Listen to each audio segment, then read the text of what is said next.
स्वागत है आपका TV9 भारतवर्ष पे। मैं हूं आपके साथ विपिन चौबे और इस स्पेशल एडिशन, इस स्पेशल शो, इस बार किसकी सत्ता में हम पहुंच चुके हैं।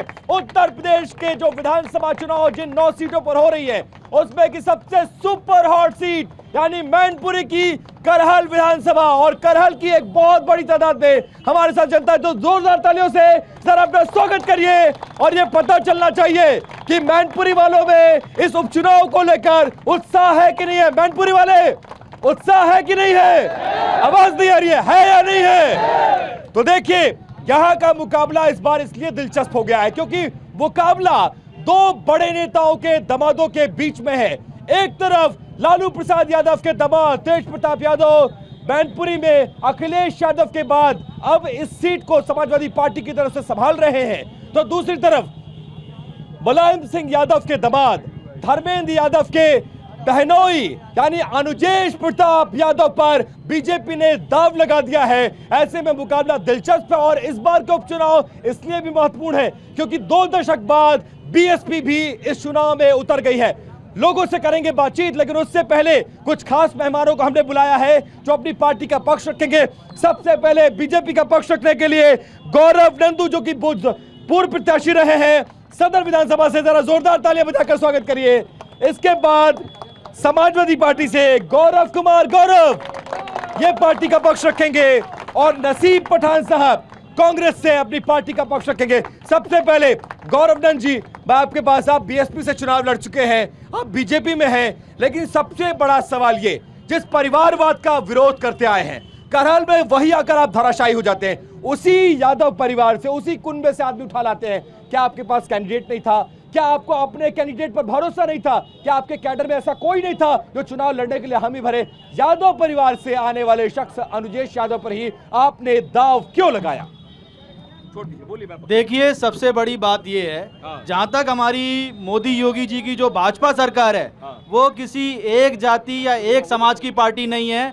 हमारी पार्टी लोकतंत्र को स्थापित करती है, सर्व समाज की पार्टी है और सबको मौका देती है। और जहां तक जो आपका सवाल है करहल के गढ़ में, तो देखिएगा कि समाजवादी पार्टी को पूरे यादव वंश में एक भी टैलेंटेड यादव नहीं मिला। उन्होंने घूम फिर के अपने परिवार के ही यादव उतार दिए। आपने उसी परिवार से यादव क्यों चुना? आपके पास दूसरा यादव नहीं था क्या? दूसरा यादव नहीं मिला था क्या बीजेपी को? नहीं मिला था क्या?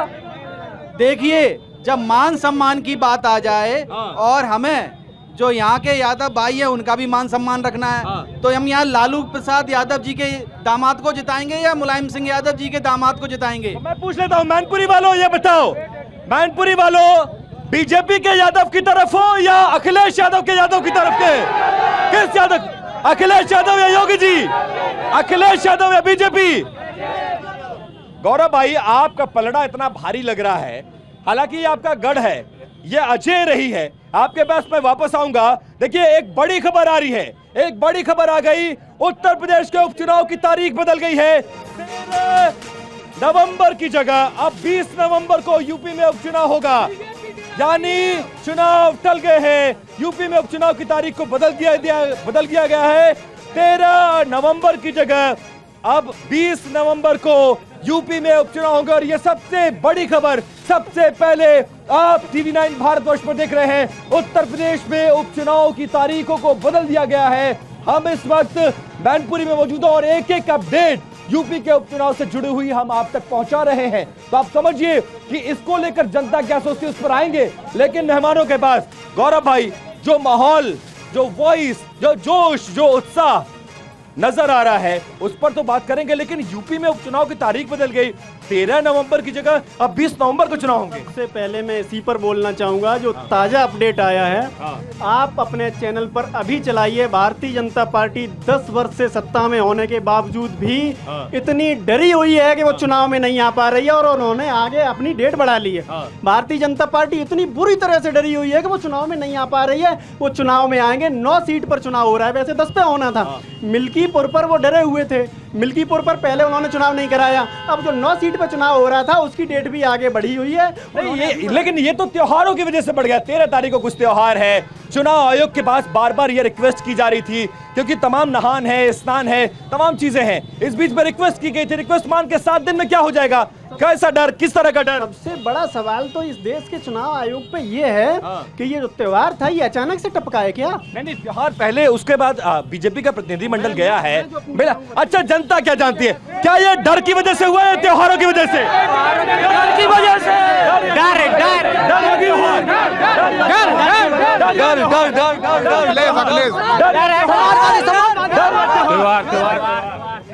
ये लोग कह रहे हैं बीजेपी वाले डर गए, त्योहार का बहाना बना लिया और बहाना लेकर चले गए चुनाव आयोग, वहां तारीख बढ़वा ली। देखिए, हमने चाहा कि इस बार सपा वाले ये त्योहार अच्छे से मना लें, क्योंकि इसके बाद उन्हीं के यादव भाई हमारे सब लोग आज सिर्फ बीजेपी नहीं, बल्कि बीजेपी, कांग्रेस, आरएलडी और एसपी समाजवादी पार्टी सबने तारीख को बदलने की मांग की थी। उसके बाद यूपी के चुनाव आयोग ने इसकी तारीख को बदल दिया है और 13 नवंबर के बाद अब 20 नवंबर को खैर होंगे चुनाव। इस पर ये 27 में होगा चुनाव, सीधा चुनाव अभी और बढ़ेगा। और हमारे संवाददाता, 1 मिनट वापस आ रहे हैं आपके पास इसी खबर पर। ज्यादा डिटेल के लिए सबसे पहले खबर ब्रेक करने वाले हमारे संवाददाता पीयूष पांडे हमारे साथ फोन लाइन पर जुड़ गए हैं। पीयूष, तरह तरह की बातें हो रही हैं, तरह तरह की बातें कही जा रही हैं, लेकिन ग्राउंड क्या दिया है चुनाव आयोग ने, क्या घोषणा की गई है, जरा डिटेल में बताइए। बिल्कुल, देखिए, चुनाव आयोग ने साफ तौर पर कहा है कि विभिन्न पार्टियों की तरफ से ये मांग की गई थी, क्योंकि त्योहार पड़ रहे थे, दीपावली पड़ रही थी, तो ऐसी स्थिति में उन्हें जो प्रचार प्रसार का मौका था उसमें भी बाधा आ रही थी, और ऐसी स्थितियों को जाहिर करते हुए उन्होंने तारीख को बढ़ाए जाने की मांग की थी। और यही वजह है कि चुनाव आयोग ने जो तारीख थी वो 13 से बदलकर 20 कर दी है। और इसमें स्पष्ट तौर पर कहा गया है चुनाव आयोग की तरफ से कि रिलीजियस फंक्शन की वजह से और त्योहारों की वजह से ये तारीख बढ़ाई जा रही है, जिसकी मांग विभिन्न राजनीतिक दलों की ओर से की गई थी। जी बिल्कुल बिल्कुल पीयूष, कई राजनीतिक दलों ने इसकी मांग की थी और इसी मांग पर विचार करते हुए चुनाव आयोग ने उत्तर प्रदेश के होने वाले उपचुनाव जो 9 सीटों पर हो रहे हैं उसकी तारीखों को बढ़ा दिया। अब 13 नवंबर के बजाय 20 नवंबर को यूपी के उपचुनाव में वोटिंग होगी। बहुत शुक्रिया पीयूष इस जानकारी के लिए। तो फिलहाल एक बार फिर से आपको करहल में ले चलते हैं। दोनों दलों से बात हो गई, आपकी स्थिति बहुत खराब है ऐसी देश में कही जा रही है, क्यों? आप उत्तर प्रदेश में थाली में सजा के दे दिए, भैया हम नहीं लड़ पाएंगे चुनाव, समाजवादी पार्टी आप लड़ रहे हो, और आप ही के खिलाफ यही समाजवादी पार्टी महाराष्ट्र में 9 उम्मीदवार खड़े कर दी, झारखंड में 21 उम्मीदवार खड़े कर दी। क्यों डरते हैं इतना लोग? चुनाव लड़ने से डर लगता है क्या कांग्रेस को? कांग्रेस पार्टी हमेशा सेकुलर बात करती है, और जो गठबंधन बनाया है वो जिस तरीके से चरपाई में 4 टांगे होती हैं, इसी तरीके से सब पार्टियों के छोटे दल मिलाकर उस चरपाई पे एससी समाज का भी बैठेगा, बैकवर्ड भी बैठेगा, समान वर्ग का बैठेगा। यूपी में डर क्यों गए? कोई डरा क्यों 2 सीटें कांग्रेस समाजवादी पार्टी दे रही थी, क्यों लड़े नहीं? संविधान बचाने के लिए एक इंडिया गठबंधन बनाया है। तो महाराष्ट्र में संविधान खतरे में नहीं है क्या? संविधान बचाने के लिए इंडिया गठबंधन बनाया है माननीय राष्ट्रीय अध्यक्ष, पूर्व राष्ट्रीय। महाराष्ट्र और झारखंड में संविधान खतरे में नहीं है, सिर्फ यूपी में खतरे में है क्या? पूरे भारत में संविधान खतरे में, और सभी समाज के लोग इंडिया गठबंधन में। अब मैनपुरी वाले देखिए, जो चुनाव आयोग ने हवाला दिया है उसमें कहा है कि त्योहारों की वजह से वोटिंग कम होती, इसलिए हमने चुनाव आयोग ने तारीखों को बढ़ा दिया। लेकिन अब सवाल यह है कि मैनपुरी में किसके राज में सबसे ज्यादा विकास हुआ? तो आपसे मैं सवाल करने जा रहा हूं और मैं चाहूंगा कि आप सभी बताएं। थोड़ा पीछे हो जाइए, जरा थोड़ा सा पीछे हो जाइए। ये बताइए किस मुख्यमंत्री के राज में मैनपुरी में सबसे ज्यादा विकास हुआ? अखिलेश यादव, अखिलेश यादव, अखिलेश यादव, अखिलेश यादव, अखिलेश यादव। लेकिन योगी जी ने मैनपुरी के लिए कुछ किया है कि नहीं किया है? किया है कि नहीं किया है? किया है कि नहीं किया है? किया है कि नहीं किया है? बिल्कुल नहीं किया। कुछ किया है, योगी जी ने किया है। क्या है? अच्छा, एक लोग ऐसे भी मिले हैं जो कह रहे हैं योगी जी तो पूरे प्रदेश का कायाकल्प कर रहे हैं, योगी जी तो पूरे प्रदेश का लॉ एंड ऑर्डर ठीक कर रहे हैं। क्या किया है मैनपुरी के लिए, बताइए। मैनपुरी के लिए योगी जी ने बहुत काम किए हैं। मैं समझता हूँ कि अखिलेश जी ने शायद मैनपुरी जिले में ही काम किया था, लेकिन योगी जी ने पूरे उत्तर प्रदेश में काम किया है। सर्व जाति के लिए, सबके सम्मान के लिए सबके लिए किया है, कोई नहीं योगी जी ने सारी जातियों को लेकर कुछ नहीं किया काम, कुछ नहीं किया। क्या परेशानी है मैनपुरी वालों को? अच्छा, मैनपुरी वालों के लिए मुद्दा क्या है, जरा मुद्दे की बात करो। देखो ये इस उपचुनाव में अखिलेश जी के इस्तीफे के बाद मैनपुरी करहल वालों के लिए मुद्दा क्या है? मुद्दा मैं ये बता रहा हूँ, ये कह रहे हैं कि काम किया है। मैं बता रहा हूँ कि समाजवादी पार्टी ने, बीजेपी ने 7-8 साल की सरकार में 1 यूनिट बिजली का उत्पादन नहीं किया है।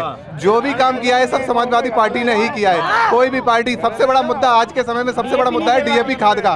किसान लाइन में लग के एसडीएम, एसएचओ ये खाद बंटवा रहे हैं, लाठियां पड़ रही हैं किसान पे। ये वोट मांगने जाए तो गांव में कैसे वोट मिलेगा इनको? अच्छा ये बताओ, योगी जी के राज में खाद मिलता है कि नहीं मिलता है? मिलता है कि नहीं मिलता है? मिलता है कि नहीं मिलता है? मिलता है कि नहीं मिलता?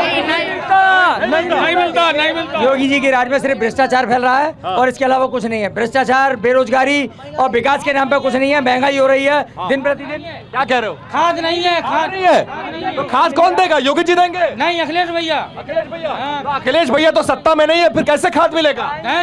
वो खाद कब भी मिलेगा। सत्ता में आएंगे अखिलेश यादव। भरोसा है? लोकसभा में तो आपने झोली भर दी, विधानसभा में किस तरफ जा रहा है मैनपुरी, ये बताओ। इसी तरीके से अच्छा, 2 यादव परिवार के 2 लोग चुनावी मैदान में हैं, दोनों दमाद हैं। कौन सा वाला दामाद अच्छा लगता है मैनपुरी वालों को? नेताजी वाला? तेज प्रताप। कौन? माननीय तेज प्रताप। अनुजेश यादव या तेज प्रताप? अनुजेश यादव, तेज प्रताप। भैया एक तरफा जीत है, तेज प्रताप एक तरफा जीत। एक तरफा जीत। लेकिन ऐसा क्यों? अरे ये बताओ। अच्छा एक बात मेरी सुनो। अच्छा एक बात मेरी सुनो। अखिलेश यादव 8 साल से सत्ता में नहीं है, 7 साल से। ऐसा क्या कर दिया है कि मैनपुरी वाले अखिलेश यादव का नहीं पूछ पा रहे? 5 काम बताइए मुझे, कुछ किया है? देखिए क्या किया बताइए अखिलेश ने जो कुछ सारे जितने विकास हैं यहाँ, कुछ भी चाहे अस्पताल हो चाहे रोड हो या कुछ भी चाहिए, जो किया मुलायम सिंह को अखिलेश ने किया है। अखिलेश जी ने किया? योगी जी ने या अखिलेश जी ने? अखिलेश जी ने बहुत किया, बताइए। अखिलेश जी के राज में सड़कें बहुत अच्छी थी और ये समझ लो कि सारे बिजली के बिल भी बहुत अच्छे थे। लेकिन बीजेपी के राज में सिर्फ साड़ों को राज करा दिया। साड़ योग राज कर रहे हैं इस टाइम पे। साड़ों का राज है? कोई मुझे साड़ भी दिखा रहा था, कहीं साड़ है क्या यहाँ पे? जरा अच्छा मैं आपके पास आ रहा हूँ। ये साड़ एक जरा दिखाओ भैया, तो जरा हटाओ तो। ये साड़ बहुत परेशान कर रहे हैं यूपी के किसानों को। खुद मुख्यमंत्री भी कई बार कई मंचों पर कर चुका है। अखिलेश जी बार-बार साड़ों की पिक्चर, फोटो ट्वीट करते हैं। साड़ों का उपाय क्यों नहीं ढूंढते आप लोग? देखिए आपने जो पीछे भी आपके एक साड़ है, देख लीजिए। नहीं, ये देखिए पहले आप। नहीं, पहले देखिए आप, पहले देखिए। ये प्रणाम कर रही है भी दिखाई। फिर से बढ़िए, फिर से प्रणाम करिए। नहीं, फिर से प्रणाम करिए आप। प्रणाम करते हैं, प्रणाम करते हैं भाई, बिल्कुल। लेकिन सड़कों पे ट्रैफिक व्यवस्था खराब कर रहे हैं, किसानों की फसल खराब कर रहे हैं, लोगों का एक्सीडेंट, लोग मारे जा रहे हैं, ये भूखे मर रहे हैं। कौन करेगा इनका इंतजाम? एक सवाल का जवाब देते हैं। हमारे भाई ने कहा कि यूपी में बिजली का उत्पादन नहीं हुआ।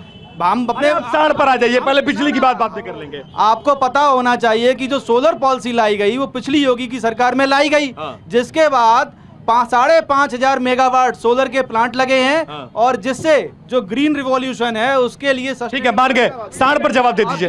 साड़ पर 1 मिनट। साड़ पर अब जो आपने एक सवाल पूछा है साड़ के बारे पर, पहला तो ये है कि देखिए ऐसा है, सबको जीने का हक है कि नहीं है? हम लोग केवल एक ही बिरादरी तो किसानों के खेत चरवा देंगे? तो हम हमारा जवाब तो सुनिए पूरा पहले। तो इस तरीके से योगी जी ने क्यों नहीं बनवाते? पहले कोशिश ये करी गई थी कि इनको जो काटा जा रहा था, गाय को, सांड को, इनको बचाया जाए। अब जो दूसरी योजना है कि हर शहर में, हर जिले में इनकी गौशाला बना के उनको रखा जाए। मैनपुरी की गौशाला कैसी चल रही है? खराब या अच्छी? खराब या अच्छी? खराब या अच्छी? साहब 14 पैकेट आलू के मोल लेके आए 1000 रुपया पैकेट के हिसाब से, और शाम को गाय आई लगभग 14-15 और सब में टैग लगे हुए हमारी खुद की, यानी 14 पैकेट आलू खा गई। मैनपुरी वाले किससे परेशान है, सरकार से या साड़ से? किससे? सरकार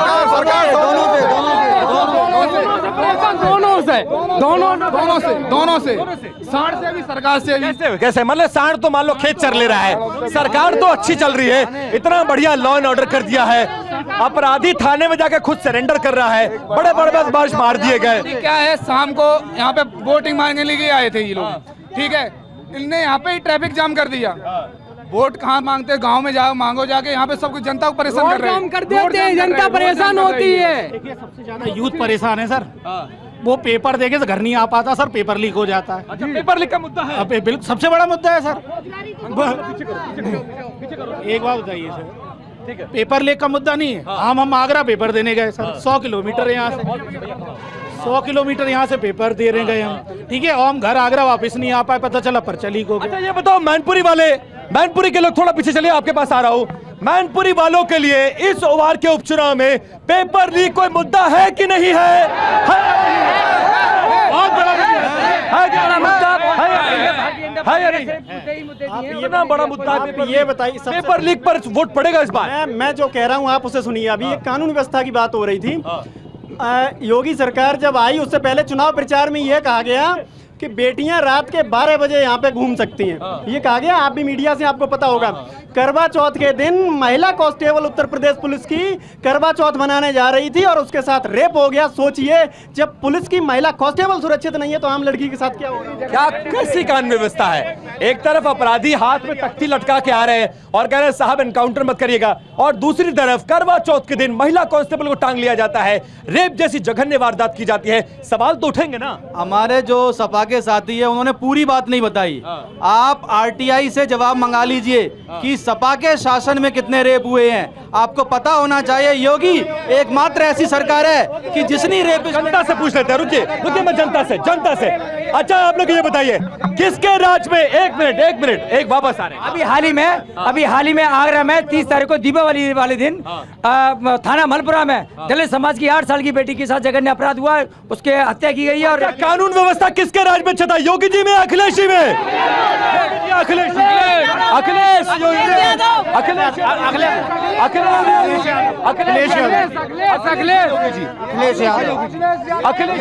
पीएम ऑफिस में कानपुर में। लेकिन इतने बड़े बड़े अपराधियों का एनकाउंटर किया, ये तो मानना पड़ेगा ना आपको। क्या थाने में कभी अपराधी तख्ती लटका कर गया था? जात विशेष के लोगों को मारे गए बेगुनाह। एनकाउंटर करिए, पर एक स्पेशल लोगों के लिए मत करिए, जात विशेष के लिए मत करिए। के लिए एनकाउंटर हो रहा है। अपराधी तो धनंजय सिंह भी है, अपराधी तो ब्रजभूषण भी है, उनका एनकाउंटर क्यों नहीं हो रहा है? ब्रजेश सिंह भी अपराधी है, कुलदीप सेंगर भी अपराधी है। ये लोग भाजपा की चप्पल पहने, सब अपराधी टोटली। वही अपराधी है बीजेपी। अरे भाई वो आरोपी है, अपराधी नहीं है। सरकार बना रही है, अपराधी तो सरकार बना रही है। और महिला अपराध में सुनो, महिला ऐसे तो समाजवादी पार्टी के भी बहुत नेता जिनके खिलाफ मुकदमे हैं, मुकदमा होने से अपराधी थोड़ी ना हो जाता है भाई। मंगेश यादव अभी अपराधी घोषित तो नहीं हुआ था ना, उसका एनकाउंटर हुआ घर से ले जाके। एनकाउंटर तो एक और क्षत्रिय नेता था, उसका भी हुआ। आप लोग आरोप लगाते हैं बाबा जो एनसीआरबी का डेटा देख लो आप, क्या है महिलाओं के पास कितना अपराध हो रहा है। एनसीआरबी का डेटा कहता है कि उत्तर प्रदेश में महिलाएं सबसे ज्यादा अपराध उत्तर प्रदेश। ये बताओ, तुमने सीने पे खुदवा लिया है अखिलेश यादव, तो तुमसे क्या पूछे? तुम तो वोट वहीं करोगे। तो प्यार है। दिल में कौन है? दिल में कौन है तुम्हारे? अखिलेश भैया। अखिलेश भैया। अच्छा तो ये बताइए, सबसे ज्यादा विकास मैनपुरी का किसके राज में? अखिलेश यादव। एक मिनट, अरे सवाल तो सुन लो मेरे भाई, थोड़ा सा पीछे हो जाइए, सवाल सुनिए पहले, सवाल मेरा सुनिए। सबसे ज्यादा मैनपुरी का विकास अखिलेश यादव की 5 साल की सरकार में हुआ या 8 साल की योगी सरकार में? किसके ज्यादा विकास हुआ? सबसे ज्यादा सुरक्षित मैनपुरी भाजपा शासन में। विकास से मायने नहीं होता। विकास मायने नहीं रखती है, विकास मायने नहीं रखती है। विकास से ज्यादा सुरक्षित रहना भाजपा सरकार में मैनपुरी और पूरा लाइन सरकार सबसे सुरक्षित। जनता से पूछ लूं, जनता से पूछ लूं, अरे भाई किसके राज में सबसे ज्यादा सुरक्षित फील करते हो? योगी जी या अखिलेश यादव? अखिलेश यादव।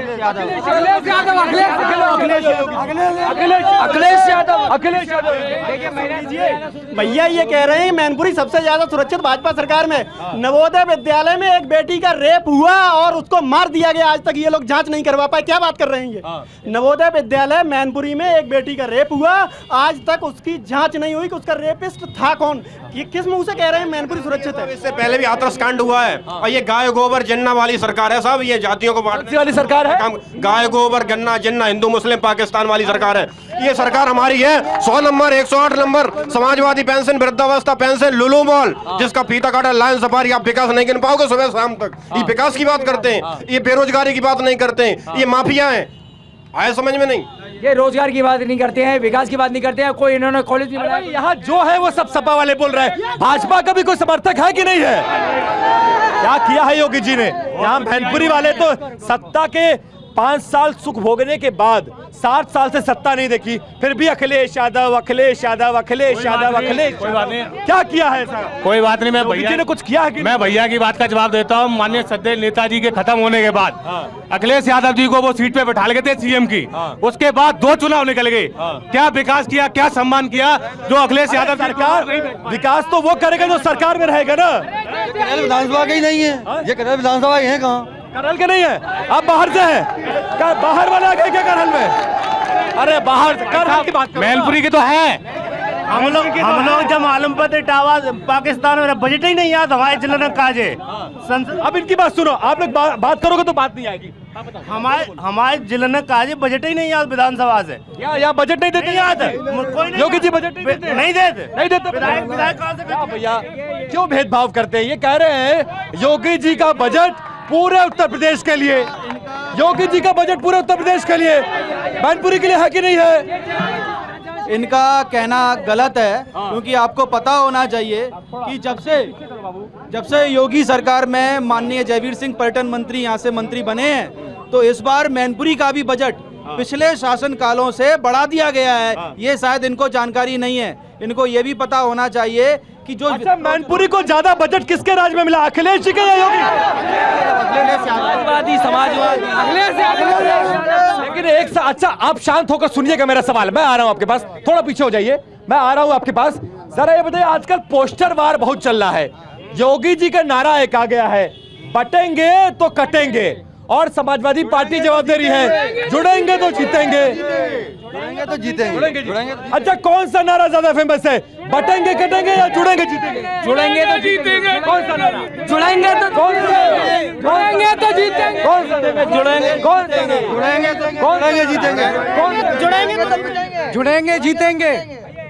हाँ बोलिए। देखिए, जुड़ेंगे और जीतेंगे का मतलब है। अच्छा, क्या हिंदुस्तान में बांटने और काटने की राजनीति होती है या जोड़ने और जीतने की राजनीति होती है? बोलिए जरा, एक साथ बोलिए, बांटने या काटने या जोड़ने या जीतने, बताइए। जीतने, जोड़ेंगे जीतेंगे। एक अगर आज चलेगा, हिंदू मुस्लिम साथ चलेगा। क्या चलेगा? एकता अगर आज चलेगा, हिंदू मुस्लिम साथ चलेगा। एकता का राज चलेगा, हिंदू मुस्लिम साथ चलेगा। हिंदू मुस्लिम में कोई दिक्कत तो नहीं है, कोई लड़ाई नहीं है, भाईचारा है। अच्छा, आप ये बता दो, अंतिम 2 मिनट, मैनपुरी में क्या क्या काम हुआ, अखिलेश जी में क्या क्या काम हुआ, योगी जी में? मैनपुरी में अखिलेश की सरकार में बहुत ही अच्छे काम हुए। क्या काम हुआ भैया? देखिए सर, अभी यहाँ से टिमरुआ के पास अंतर्राष्ट्रीय मंडी बन रही थी सर, वो बहुत बड़ी मंडी है, आप जाके जल्दी बताओ, 5 काम। वो उसका काम रोक दिया सर। ये यहाँ सैफई रिम्स हॉस्पिटल बना है सर, उससे मरीजों इलाज तो हो ही रहा है सर, इलाज के साथ एक्सप्रेस वे 200 को रोजगार मिला, खाना एक्सप्रेस वे। मैं बता रहा हूँ, मैनपुरी भाई एक जात कहाँ से आई? मैनपुरी हमें काम बताओ, 5 काम बताओ योगी, 5 काम बताओ अखिलेश जी के। अखिलेश जी के। आप अखिलेश जी के सपोर्टर हो या योगी जी के? अखिलेश जी के। तो बताओ, 5 काम बताओ। 100 डायल, हाँ, एक्सप्रेस वे। अरे मैं करहल के लिए बताओ, वो तो पूरे प्रदेश का, ऐसे तो योगी जी ने भी 100 काम किए हैं। बता दें। सारे कम हो गए, करहल में पूर्ण रूप से विकास है, 90% समाजवादियों ने विकास किया है। पीजीआई हॉस्पिटल, मैं ये कह रहा हूँ, क्रिकेट स्टेडियम, सबसे बड़ा काम ये किया है। अभी यहाँ पे लाइव देख लीजिए जाके, भाजपा की कम से कम 10 गाड़ियाँ खड़ी होगी। बताइए, भाजपा वालों ने क्या काम किया? भाजपा वालों ने बहुत काम किया है, सम्मान निधि से लेकर बेटी। करहल के लिए बताओ दादा, करहल के लिए बताओ, इनके पास जवाब दीजिए। 5 काम बताओ करहल के लिए। भाई माइक क्यों पकड़ते हैं भाई, बिना माइक पकड़े बोलो। 5 काम बताओ करहल के लिए। देखो, विकास सभी रास्ता 5 काम करहल के लिए बताइए योगी जी के। देखिए, करहल के लिए जो उन्होंने बिना भूमिका के 5 काम बताइए। देखिए, करहल के लिए सबसे पहले उन्होंने जो किसान सम्मान निधि दी, अरे फिर आप गोल गोल, आप जलेबी क्यों बनाते हैं? चलिए जल्दी से 10 सेकंड में बताइए। समाजवादी पार्टी का 4 लेन बनवाया, अंतर्राष्ट्रीय मंडी बनवाई, आर्मी स्कूल बनवाया, निर्बाधित बिजली दी। क्या बात कर रहे हो? 4 लेन। चलिए, तो समय हमें यहीं तक इजाजत देता है। करहल में हम मौजूद थे और ये जानने और समझने की कोशिश कि मुलायम सिंह यादव के गढ़ में, अखिलेश यादव के गढ़ में जो उपचुनाव हो रहा है, जनता के लिए मुद्दे क्या है, जनता किस तरफ जा रही है, तो इस बार किसकी सत्ता में बाकी के 8 और सीटों पर चलेंगे, जानेंगे जनता की राय। इस राय के जरिए हमने बताने की कोशिश की कि इस बार कलहर में क्या कुछ हो रहा है। फिलहाल दीजिए इजाजत, नमस्कार, बहुत धन्यवाद, जोरदार ताली आपने लिए।